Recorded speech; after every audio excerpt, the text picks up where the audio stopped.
Hi అండి, నేను సారంగపాణి. మనకు ఎక్కువ శాతం వెళ్ళినటువంటి కాయలు అయితే ఇవే సొరకాయలే. మనకి ఇక్కడ నుంచి అక్కడ దాకా 3 రకాలకు సంబంధించిన కాయలు అయితే ఇన్ని ఉంటాయి. చూద్దాం. 2-3 కాయలు అయితే అంతకుముందు నేను 4 రోజుల క్రితం వచ్చినప్పుడు మాత్రమే ఇది ఆల్రెడీ ఏదో తింటుంది. చిన్నగా ఉన్నది సరిపోతుంది మనకు, ఎందుకంటే ఇది ఇట్లనే వదిలిపెట్టినాం అనుకో, అది వచ్చి ఇది కంప్లీట్ చేస్తుంది, అర్థం చేస్తుంది.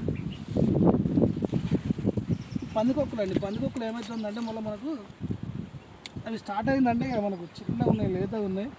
ఇలా పప్పు వేసుకున్నా డైరెక్ట్ నేరు కొనుక్కున్నా కూడా చాలా బాగుంటుంది టేస్ట్. వెళ్తాం.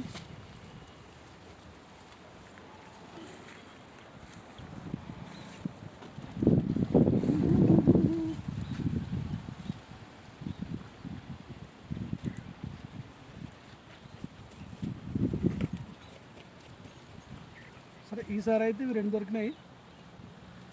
సొరకాయలు చూడండి, ఇది చూడండి. దీని పైన ఒకటి ఉండేది, ఒకటి నేను ఇంతకుముందు ఒకసారి చూసినా దీని పైన ఉండే కాయ.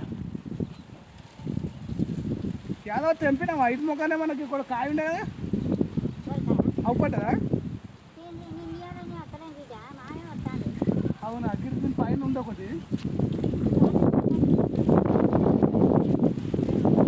ఇదైతే బాగానే ఉన్నది, పూత కూడా ఉన్నది కాబట్టి చూద్దాం. ఈ 2 కాయలు సరిపోవా? ఇది ఇంకొకటి